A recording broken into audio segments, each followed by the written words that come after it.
Hi, and welcome to the Reiki from the Farm podcast, brought to you by me, Pam Allen-LeBlanc from Hidden Brook Farm. I am a scientist, a businesswoman, and a licensed Reiki master teacher with the International Center for Reiki Training. Each week in this podcast, you'll be entertained as you learn about a wide variety of relevant Reiki topics, helping you become a more knowledgeable and effective Reiki practitioner. We caution you, though, this podcast may also dramatically improve your life, and we are so happy that you're here.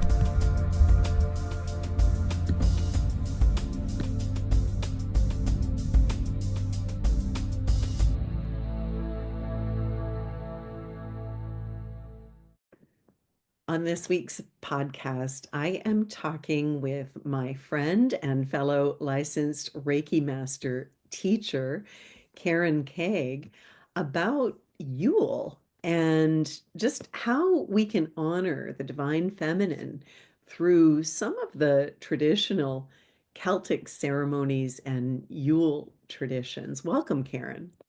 Thank you. Thank you for having me again. It is always a delight to have you, my dear. And I was thinking that Yule and the solstice were together, and we're going to talk about this, but they're actually not the same thing, and they come from the same place or from a different place. I'm really excited to dive into this with you. Before we go too far, I just wanted to let the listeners know that I've got some fabulous Reiki classes coming up. January 25th and 26th is a weekend level 1 and 2, Reiki level 1 and 2 class. And that's followed by a Reiki master class that is actually being taught a Friday evening, Saturday, Sunday, and Monday evening, just to work around people's work schedules. I'm trying that this year to see if that's helpful to people. I have a Karuna Reiki master class January 27th to 30th, which is all evenings, and that's mornings in Australia and Asia. So if you would like to join us for that, would love to have you join us. We also have an Animal Reiki Level 1 and 2 class, February 8th and 9th, a weekend class, and that's followed by an Animal Reiki Master class, February 10th to 13th, which is a weekend, a long weekend, President's Day, and it's a long weekend here for many of us in Canada as well. So a 3-day class over a long weekend in February, and it's just here, there's not an awful lot to do weekends, long weekends in February. So it'll be a lovely way to It's spend. cold up there. It's cold. It's already cold. We've got snow and freezing rain today, so it's cold. We also have animal communication for Reiki practitioners, a level 1 and 2 introductory workshop, February 15, 16. A level 3 professional practitioner workshop, February 17th, online. And actually, maybe that's the long weekend. I'm not sure. And then that's followed by an animal communicate. Oh, that's it's February 17th is evenings. And then it's followed by, for the first time ever, an animal communication master teacher class over 3 evenings, February 18th to 20th. I would love to have you join us in February for these classes. This is the only time at the moment that I do have the animal communication masterclass. Sorry, the level 3 professional practitioner workshop is on the long weekend. And the animal communication master teacher class is over 3 evenings, the 18th to 20th. At the moment, I won't be teaching animal communication again, although I will have a level 3 class in April in an Asian friendly time zone, but I won't be teaching that course again until the following November. So if you do want to catch animal communication, hopefully you can join us. And for those of you who are interested in healthcare Reiki, please send me an email if you'd like to be invited to the pilot class, which is either going to be in February or April. And also, March or April. not in March, April. Yeah, February Okay. or April. I'm away for the whole month of March. First time Oh, ever. that I'm doing that, Karen. I'm going away for a whole month. I've never done that before in my life. I've only ever taken 2 weeks in a row a couple times. It's going to be very interesting. We're heading to Portugal. And then, with Healthcare Reiki at the end of April and beginning of May for sure, and you can register for that class. I'll put a link in the podcast. Tracy Sullivan and I will be teaching Healthcare Reiki in person just ahead of the Northeast Reiki retreat in Silver Bay, New York.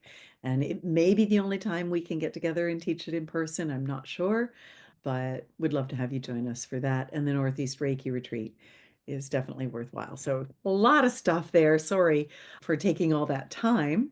All right. And so that's what I have going on. Karen, what do you have coming up? I have in January, something I'm really excited about is I have a coaching program that I'm starting. You can find information about that just on my website, www.reiki-institute.com. There's a banner explaining about that. Many people have asked me for coaching, life transformation coaching. So I'm starting that. And I also have Reiki 1 and 2 to start the new year on January 4th and Oh, 5th. perfect. And then master on in the middle of the week, which is unusual. Reiki master on a Tuesday, Wednesday, Thursday, January 7th, 8th, and 9th. And then in February, I have animal Reiki classes on the 8th and the 9th, and then animal master on the 21st, 22nd, and 23rd. That's what I got going on. I love it. And you made me think when you said January 4th or January 2nd, I have an online Reiki share, and we're going to be looking at our goals for the year. That's a good idea. Yeah, if anybody Start the can new year join right. us. As long as you get the newsletter, just sign up for the newsletter and you'll get the invitations to the Reiki share each month. So it sounds like we've got all kinds of stuff. I'm so excited about your coaching program. Yeah, Just me too. tell me a little bit more about that. It's been a really creative time. And since we're talking about the divine feminine, I'm going to talk about that a little bit, but it's just been flowing through. People have been asking me for some sort of a coaching program, and it just all came through. And it's actually three separate programs, but my coaching program is called doorway coaching, because in life you have so many, sometimes you have to shut doors, sometimes you have to choose which door to go through, and sometimes you need some courage to step through the door. It's open, but you just haven't stepped through it. So it's group coaching, and it's working through the process that I went through to completely turn my life into something completely different and move to another continent and to change my life. It's for people who are in transition, like divorce, empty nest, retirement. You've been taking care of your parents and they died. It's those times in our lives where we don't, okay, what next? Now, what do I do now? Who am I even? I don't even know. It's those points in your life where you start over. So that's what the program's for. I love that. And you, for as long as I've known you, you've been called to work with especially women in transition, Women. Yeah. who are transitioning into Uh-huh. new. Which is why I love to talk about the divine feminine, because that's that energy. Yeah. Something I wanted you to talk about the divine feminine today. Just the way this podcast came about is we were talking, and I knew that you said, wow, this is going to be the first Yule that I don't spend with my son. And you and I have talked on a podcast before about the fact that you do follow the divine feminine and goddess wisdom. And a lot of things are coming through in my sessions these days all around the divine feminine, Karen.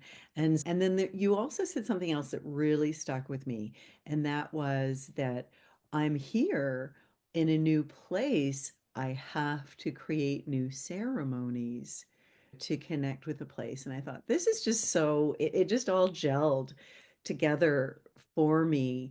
Can you just tell me about Yule? What is What Yule? is it? Yeah. And Yeah, because because I said to you, is it like solstice? And you said, no, one's more feminine, one's more masculine. Tell me about Yule, how it connects oh to yeah, divine it's like, feminine.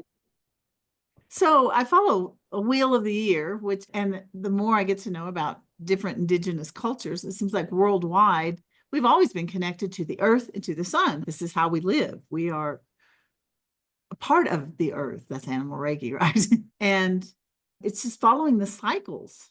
And I was saying that this is my first Yule away from my family, and that's sad. But for Yule, for me, has always been about welcoming the sun, because living in the northern hemisphere and coming from, so my ancestors are from Scotland, Ireland, Norway, that those peoples, the return of the sun was a big deal. It's, well, where you live, it's a big Where deal. I live, it's dark at 4:30 at night now. Exactly.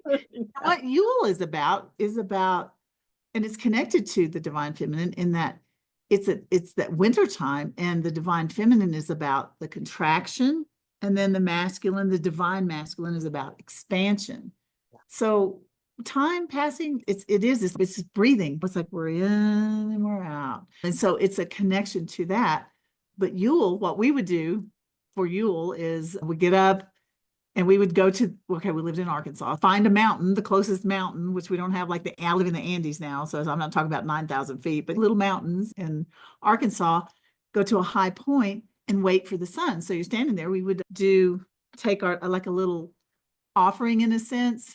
So when my son was little, it's just like, we're just going to go greet the sun. We've got like warm tea and infused with Reiki intention, or little pumpkin bread or whatever we've got. We would go to the mountain and we would sit there shivering in the cold dark, waiting for the stupid sun to come up. And it was just the first time my soon to be daughter in law, went with us. She said, it's really cold. What are we doing here? What are we supposed to be doing? And I said, let's reflect on the darkness. I said, what this represents is that there are dark times in your life where you feel cold, you feel alone, you're scared there's never going to be light again. And the sun always returns. I said the message that we're celebrating here, the spiritual message, is that the light always returns. And in that darkness, shivering here in that darkness, that's the time to rest, reflect. And so we talked about, usually what we do is choose a word for the next year. Like what's going to be your word for the year? So that's setting intention. And then when the sun comes, I can remember my future daughter-in-law the last time, she was like, oh, I'm like, yeah, that's the warmth. So the sun represents, it is like a masculine, it's the divine masculine, it's the warmth, it's the expansion, it's that energy. And the feminine more is that, to me, the more powerful. It's the less obvious, but the more powerful. It's it's the That just goes feminine energy. along with women being the creators and Uh-huh. being more powerful. I said something recently to my children. I said, when your father and I made you, or we were going, and my son just stopped me for a minute. He goes, Mom, let's be clear here. You made us. Dad was just having some fun. And that might be a little, didn't do the work. You made us. And so, So there is that mhm. creative power within women that you're speaking. And we all carry both the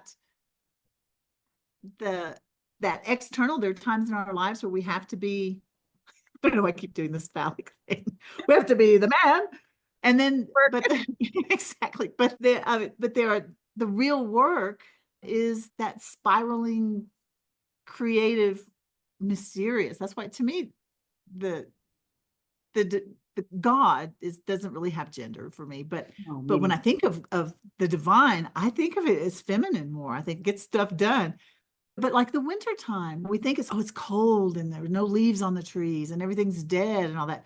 But it's not. So another part of Yule for me is like everything is below earth, everything's resting. And so I try to live my life in that cycle.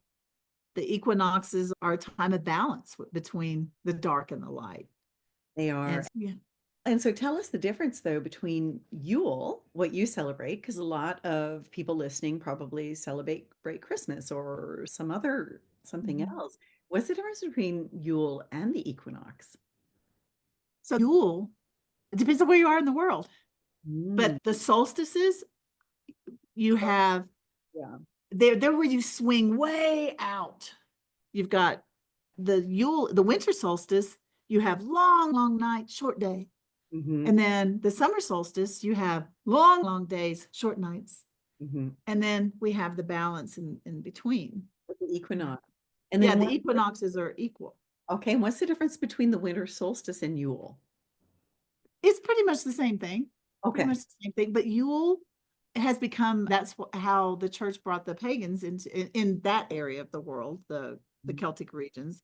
brought Mhm. them into the church with, they were already celebrating the return of the light, turn of the sun. Look how easy that is. Turn of the sun, sun, and and the SOS. birth of the sun and the birth of the son. So that was really easy to bring together. Jesus as bringer of light, bringer of, and Mhm. we still have the Yule tide and deck the halls with boughs of holly.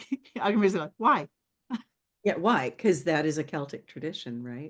Yeah, the holly is it's evergreen now, and then the Christmas tree. That's the Germanic Sure. traditions, but they're symbols of everlasting life. Mhm. So that coincides because every time somebody says Jesus is the reason for the season, no, this season was first, Yeah, you know. Jesus was born in June.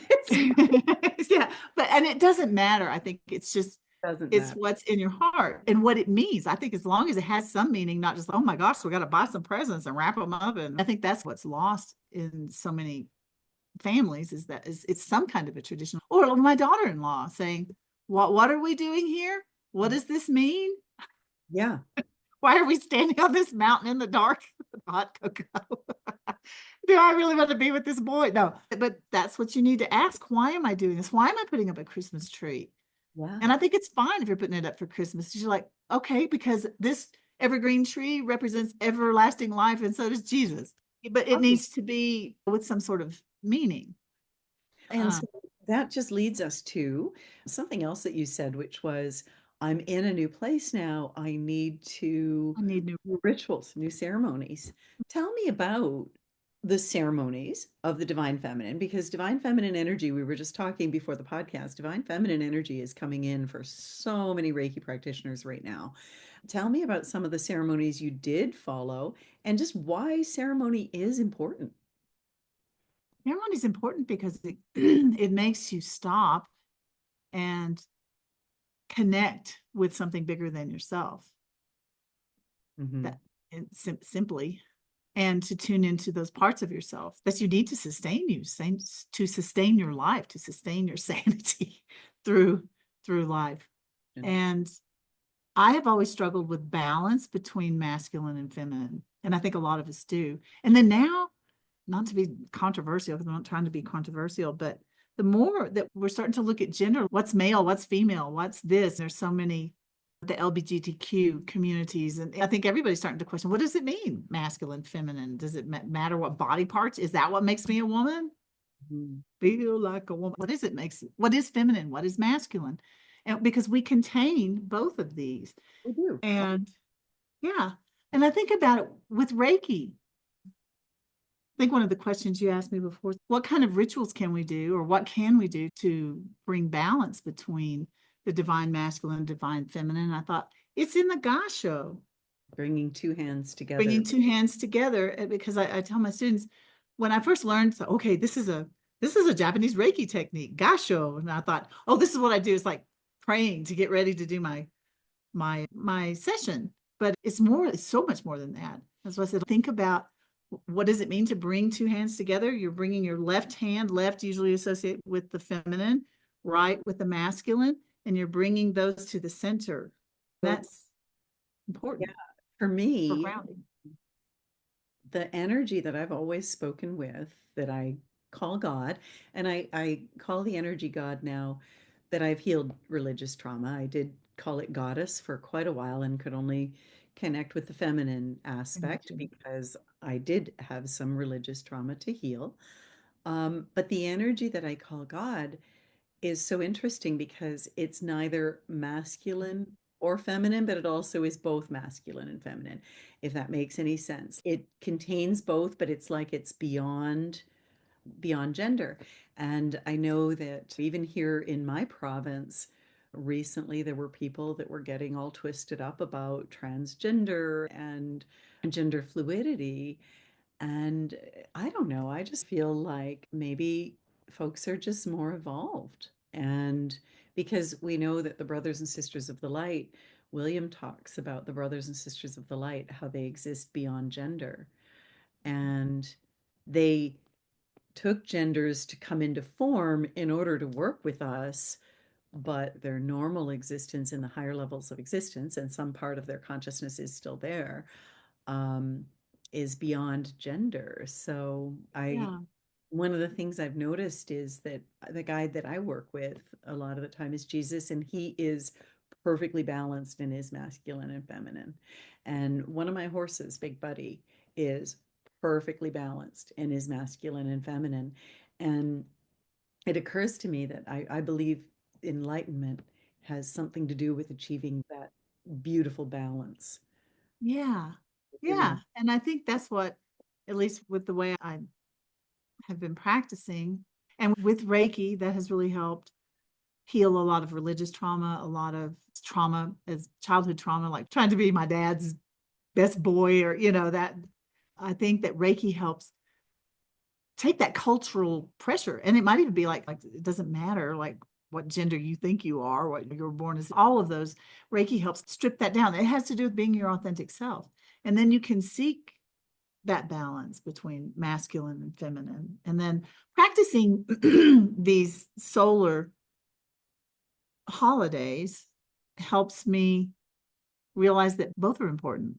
Yes, I Both think, are important and I've heard you say that use the word balance, that the ceremonies bring you, allow you to reflect, allow you to connect, bring balance into your life. So, what are your thoughts? And just explain that statement and maybe where you're going to go with it. You said, I need new ceremonies because I'm living in a new place. because What about it's that? also it's because we're part of the earth. So living, yeah, I never finished that thought.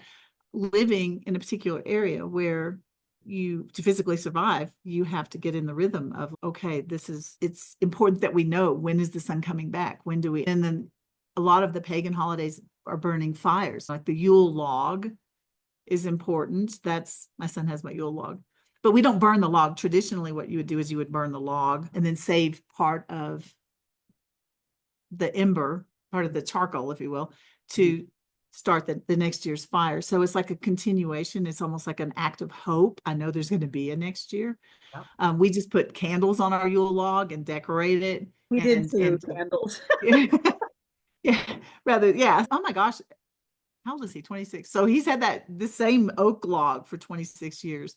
It's the little things we're looking together um, for the evergreens to decorate with, and that's a reflective act. Sometimes looking for mistletoe. We don't have mistletoe here. I live on the equator. Mistletoe is sacred to the Druids. It's a parasitic plant. I have holly. I have a holly bush That's, outside.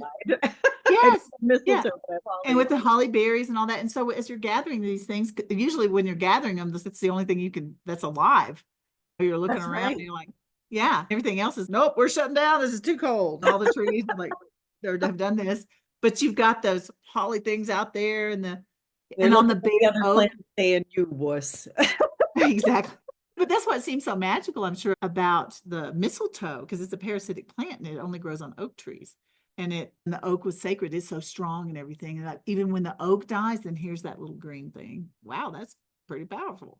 But anyway, it all has to do with reminding you of life. I think all rituals remind you of life and hope, Mm, I I think. love that. And but I said I needed new rituals because it's not cold here. The days are 12 hours, the nights are 12 hours. It doesn't matter year round. I live on the equator. So my traditions don't, I thought, oh, so I had put myself in another place, or I was led to another place. And I'm like, this Celtic stuff is not working. It's not the same. It's not, I and don't it's have, it's not, yeah. not And a Celtic culture. so It's I need new traditions that I'm still working on. And I'm learning from an indigenous shaman, like, because they're the indigenous people. They were like, so what do y'all do? He told me that their solstices are masculine, and all of the equinoxes are when they plant. That the equinoxes, when things are in balance, that it's feminine, and they okay. plant. So that in itself, that's just like you need food, you got to plant it, right? That ritual is not just something you do to remind yourself, like, oh yeah, we have food. They have to plant it, and they harvest it. A lot of the people survive not by going to the store; it's what they are able to grow, I grew up in a and farm. that's where ours come from. That is, and I grew up in a farm family, Karen, and this is surprising when I think about it. My father, just one generation, they would plant certain things, crops based on the moon cycle, Mhm. and they would breed animals based on the lunar cycle. Like this is, Yes. or wean a baby based on the phase of the moon. And Mhm. So that's part of it too. So you have the most pagans will they notice this phase of the moon. We plant by it because things that grow above ground, they grow best when you plant them in the waxing of the moon when it's getting stronger. And the things like radishes, potatoes, those sort of things, they grow better if you plant them in the waning of the moon in that part. And then there's certain, yeah, it can get complicated, but it's all about just being connected to the yeah. place where we live. That's really all it is. And those rituals are a time to stop whatever you're doing, which I think they're even more important now than because I live in a third world country. We move much slower here. And I'm like, huh, it's weird. It's weird not living in that Go. American go to work. You gotta go, oh my God, it's Christmas. We gotta buy presents. Oh my, first we have Thanksgiving. Okay, get a turkey. It's to get out of that culture and come here. I'm like, okay. I've spent a year and a half of decompressing, really. Of, huh, okay. So this is how people live.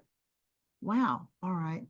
It's what I was trying to connect to in North America through these ancient traditions. First, I started reading about it. Oh, is this what ancient Celts did? Ah, it was that kind of a searching. And yeah, like you, clinging to the goddess because of religious trauma. And so you start doing, here's the thing too, you start doing a ritual. Mhm. Sometimes what do you say, fake it till you make it. Sometimes when you just make yourself do it, you're like, okay, all right, it's Halloween, it's Samhain, we got to connect with the ancestors, it's time. And so you just do it and then you get the connection, but you're doing it out of habit. So sometimes, and that's what a ritual is, it's a habit that Yeah. you do for a purpose, but sometimes we forget what was the purpose? Why are we doing this? Oh, yeah. Well, and Ancestors are important. I do love the holidays for so many reasons. One is that you do slow down, and the other, I love that connection with family. I love getting together we usually go to my mom and dad's house on the farm. And this year, my mother-in-law is going to join us, which I'm thrilled about. It's her first year on her own for Christmas without my father-in-law. And so, That's feminine energy. We pull things gathering. together. Okay. And yeah, it's, What are some of the other Celtic ceremonies I just mentioned Samhain. you did? That's my new year, Samhain. So the year for me begins on October 31st, around there. And that is, but that's based on the vegetation god, the death of the vegetation god that is reborn on Yule. It's Mhm. reborn with the sun. With the And so I celebrate that by acknowledging before you move into the new year. For me, I celebrate the new year, everybody does. But for me, spiritually, the new year is connecting with my ancestors on Halloween, yeah. connecting with my ancestors, remembering where I come from, asking for guidance on where, okay, and what do I do? I have pictures. Usually I'll make some tea or have a little bit of food and I meditate. And sometimes I'll do automatic writing because I get messages best that way sometimes. And then I ask silly things like, okay, y'all, I'm like talking to my dad, I'm talking to my mom, my grandparents, all the way back, ancestors, I don't know who you are, but I know you're here. I'll ask them really practical things sometimes. Should I take my Social Security early next year? What do y'all think? He told me, yeah. I'm like, okay. I can't believe I just said that on a podcast. What a nut.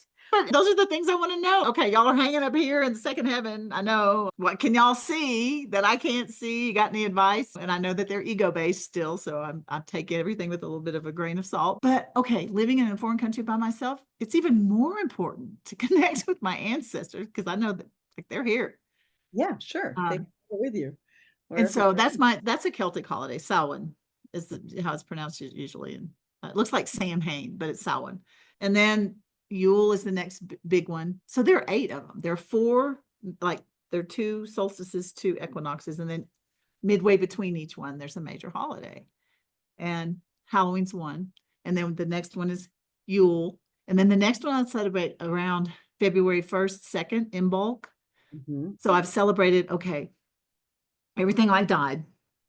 And so I'm like going into the depths of the underworld, connecting with my ancestors. That's Halloween. Then we're moving back toward the light. Yule is like the promise of here's the light. Yeah, okay. February 1st, 2nd. It's called the quickening. in bulk is like the quickening. It's coming. But in this time between Halloween and February 1st and 2nd, this is my time for like creative. I'm not really, I'm resting. I'm wanting to spend time with family, or okay, I don't have family here. So I have a second family. I'm going to be giving out food, doing things, creating, writing more, because this is like this part still of the year, even though I'm living on the equator. And then it comes back, and then you have the equinox around March 21st when Usui Sensei received Reiki. And then, yeah, and that's Easter. Ostara Yeah. as a Germanic holiday, and then that's the tradition. That's why we have Easter there, because we're celebrating rebirth of the world, of everything. That's, I used to wonder, like, why is a bunny bringing eggs? Yeah, it is a But they're little, both fertility. They're fertility symbols. they're pagan. Yeah. Yeah, yeah. But that was perfect with Jesus because he was reborn too. And then the next big one is Beltane, which is a big fertility. The ancient Celts used to go out and have sex in the fields to ensure fertility of the crops. That's May Yes, Day. that's one way. That's May Day. And then in Germany, that's when the women dress up like witches. Oh, Up in the Harz Mountains, it's called Walpurgisnacht in Germany, but it's Beltane in the Celtic tradition. But that's when it's in full swing, and it's about to, you want to make sure that your crops are really going to grow. June 21st, that's where you have, oh, that's the summer solstice, where that's the peak. That's in the northern hemisphere, that's the peak of the long days, the heat of the well, and I summer. always think of that as such an extroverted time, and Yeah. the winter as The being such winter an is more introverted. like, are you there, son? Are you there, son? I, Yeah. as an introvert, I enjoy the quieter You too. Even though winter. I'm an extrovert, but I need it.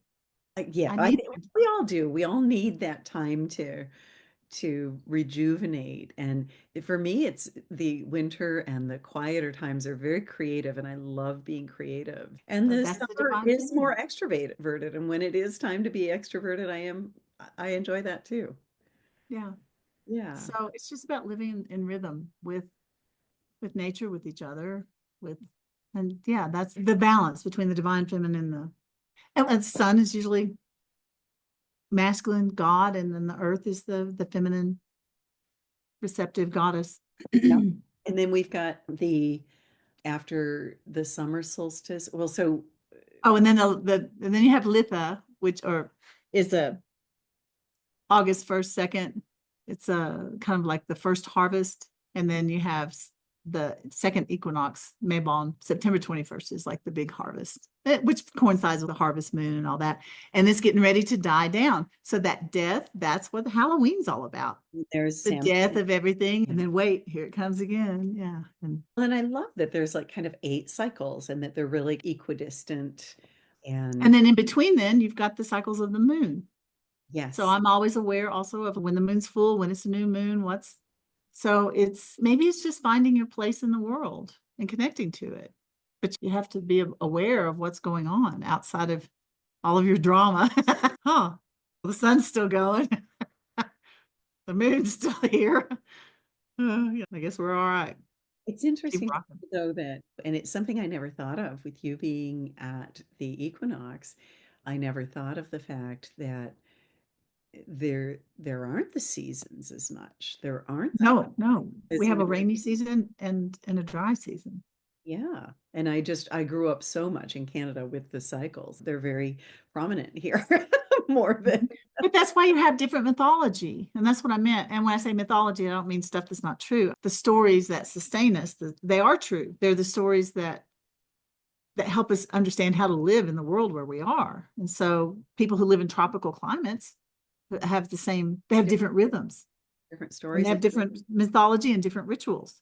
And that's what I meant. I need to connect to this place. I felt the energy when I came here, and I thought, this is where I'm supposed to be. But now I want to connect more deeply To the earth. because I'm bringing things that don't fit. And something, I think I was talking with Jay and we'll record a podcast on crystals and just the fact that our bodies are made of the earth. There's something that I say quite a bit, and it originated with Colleen Benelli. Our bodies are made of the earth to give our spirit life and breath. And maybe it originated from somewhere else for her, but I think about that, and when I think about that from a scientific standpoint, I think our bodies really are made of the earth because we eat food that started as Exactly. a seed and it absorbs The the minerals. minerals and nutrients of the earth to turn into a carrot and a potato and the things that then nourish our bodies. And if you think of it, we started as a seed, and our mothers ate food from the earth or animals that ate food from the earth. And that's what nourished us and grew us from a tiny seed and then continued We to are the earth. we are Yeah. the earth.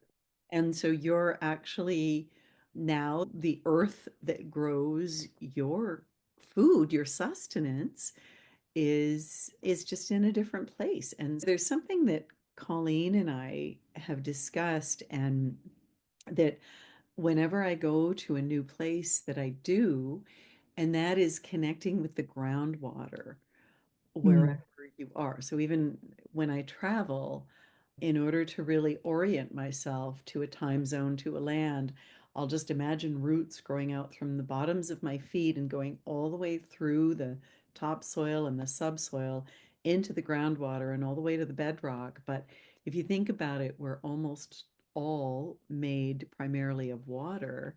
And so by connecting with the water at any given place, then we can connect with that earth. But I can see the importance of connecting with where you are now. Yeah, and part of their rituals for they do all the solstices and equinoxes, and they always do a ritual bath also. It's like a cleansing. And with each one, I said, so it's not, it's just every one. The women go separately from the men, and they go to, because they're springs.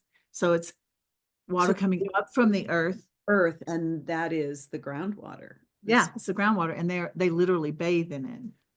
oh So wow, cool. yeah, it's cold, dude. It would be I really did it in a cool. lake. Yeah.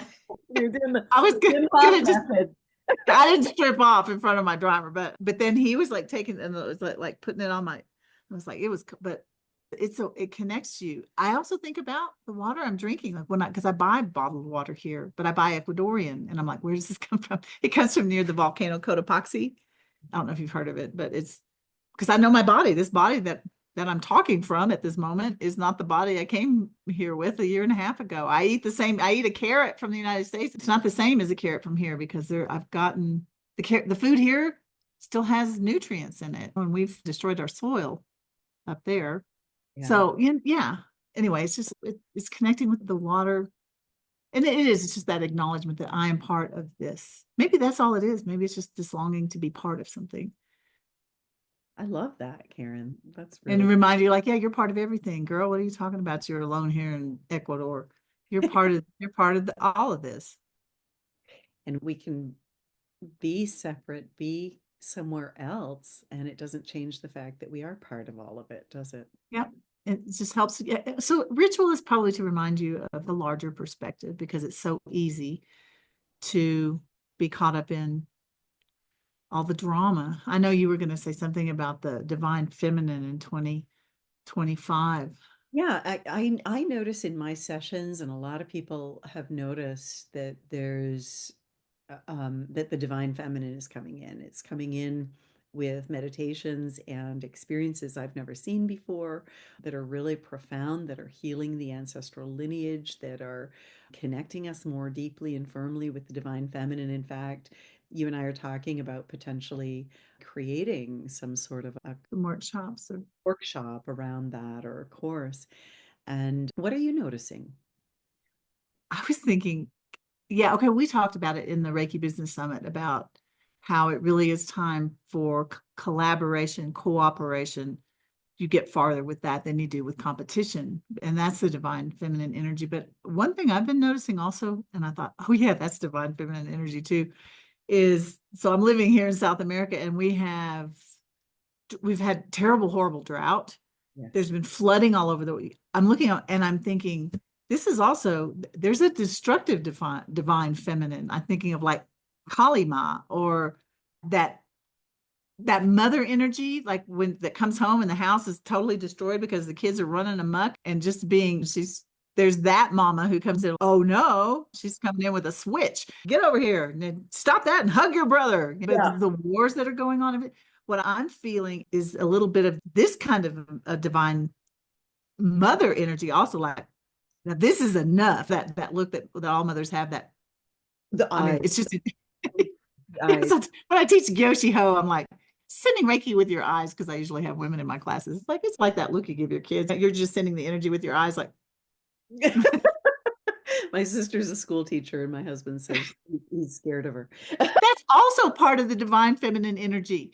I have that beautiful, like Mother Mary, there's that beautiful nurturing part, but there's also Kali Ma, because things sometimes have to be destroyed before they can be created anew. And I feel Mama Earth doing a little bit of that, Mhm. shaking things up like that. That's I almost feel like this is enough, for See, heaven's sakes. that makes me think of I have a friend who says, "Oh no, you didn't." Oh no, you didn't. I'm like, I And know you didn't say when that. she says that, I'm like, "Ooh." But seriously, that's part of the divine feminine as well. I think there's a meme or something I saw on social media, like the world will be saved when a group of grandmothers gets together and says, okay. That's enough, right? That's actually part of a lot of indigenous culture, uh, Mhm. where there is that honoring and respecting of the grandmothers and the listening to the grandmothers. And I And I think, think that's what's coming. I yeah, think that, but it's total chaos right now. There's no arguing that. But I think that's part of that the destruction. Everything has to collapse before it rises anew. And I think we're just in the collapse. yeah.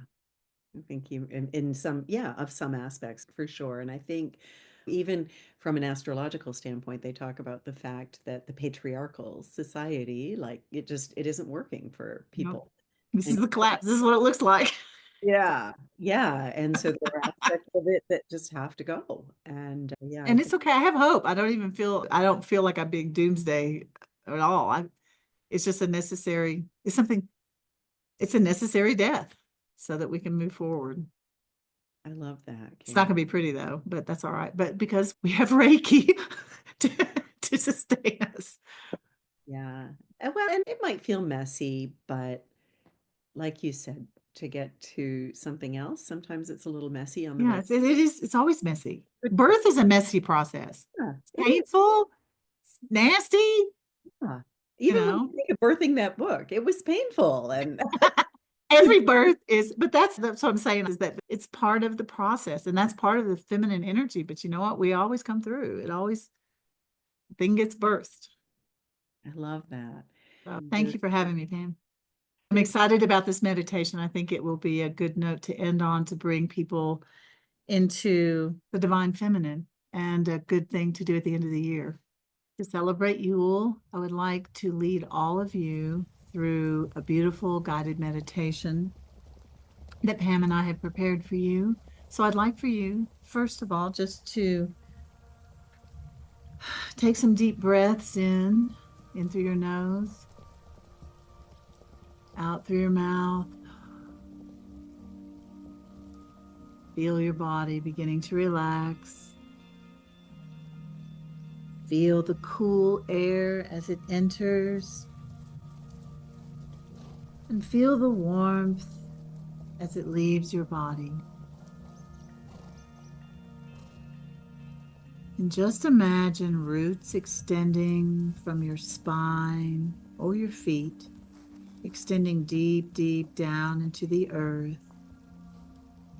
These roots connect you to the steady, ancient wisdom of the land, the cycles of the seasons, and the spirits of your ancestors who once celebrated these sacred ceremonies.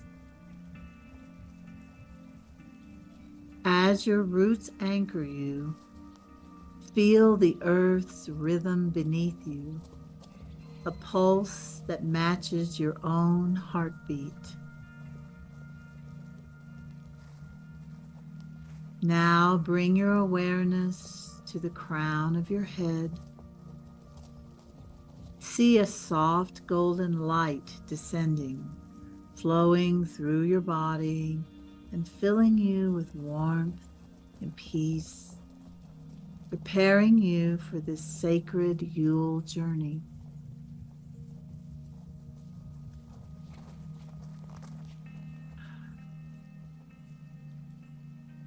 Visualize yourself walking through a snowy forest under a twilight sky. The crisp air carries the sense of pine and cedar.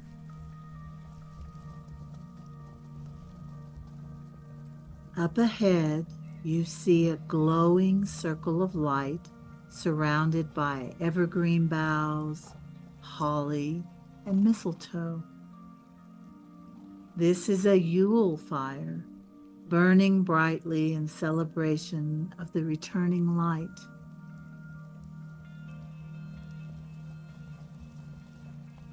As you step closer, feel the warmth of the fire welcoming you. Around the circle, you see symbols of the season, candles, wreaths, and gifts left by others, honoring the divine feminine and the cycles of life. This sacred space is both ancient and timeless, connecting you to generations of Yule celebrations.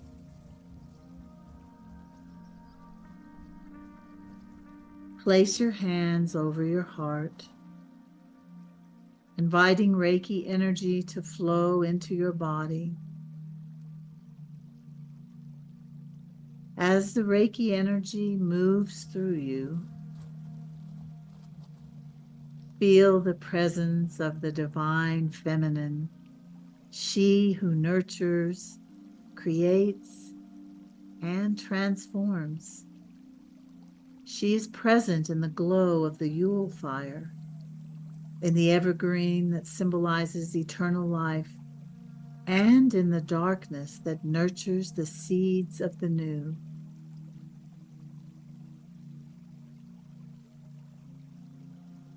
As you stand by the fire, sense her energy surrounding you like a warm embrace.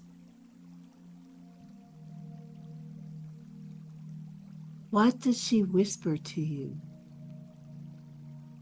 Listen deeply and allow her wisdom to fill your heart.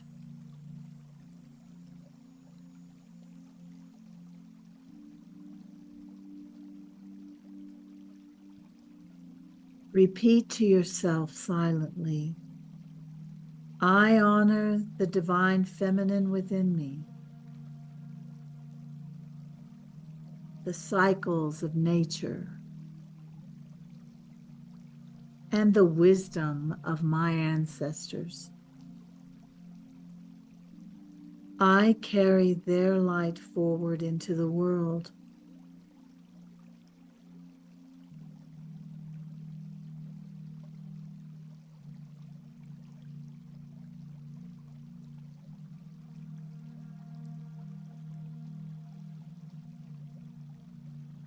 Now reflect on what you are ready to release as the year turns.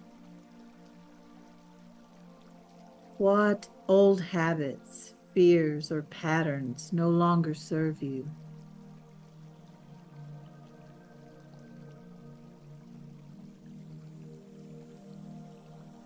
Visualize placing these into the Yule fire.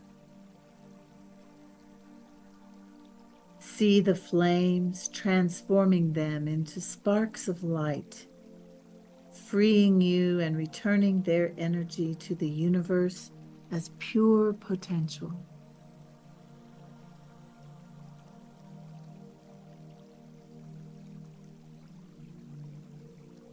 Feel lighter, freer, and more open as you stand before the fire, your heart illuminated with peace and clarity.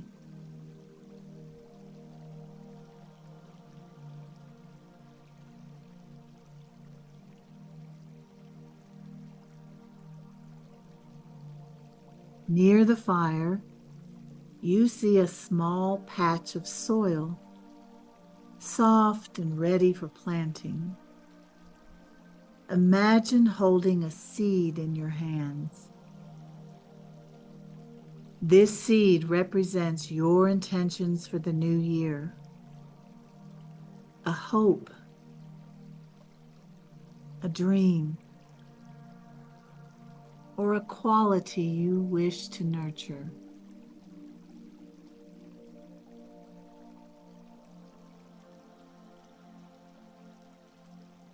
Infuse the seed with Reiki energy, visualizing it glowing with light and potential.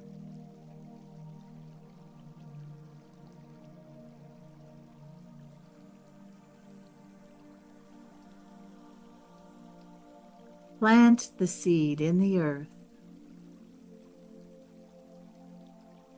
knowing it will be nourished by the cycles of nature, the returning light, and your own loving energy.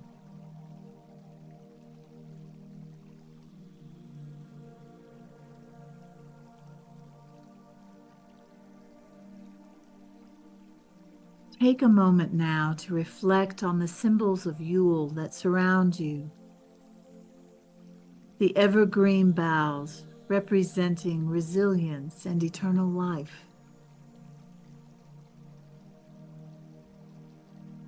The holly and mistletoe, symbols of protection and harmony.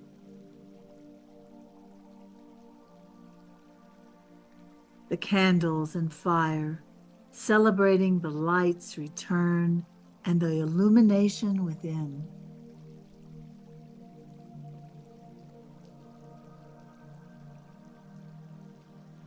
Feel gratitude for these symbols and the connection they offer to your ancestors and the divine feminine.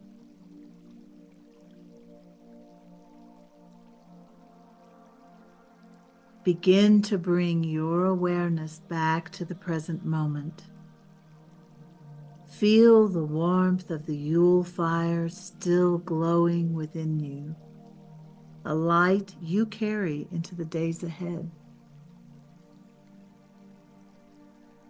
Wiggle your fingers and toes, allowing your body to reawaken.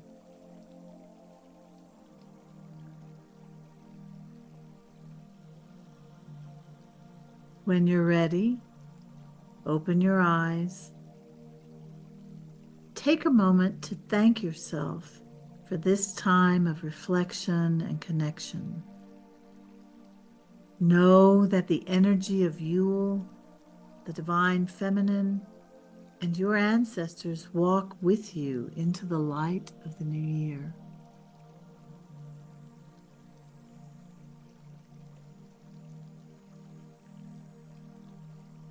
Karen, thank you so much for being here today. I really appreciate it and this perspective, and I'm excited about your coaching business.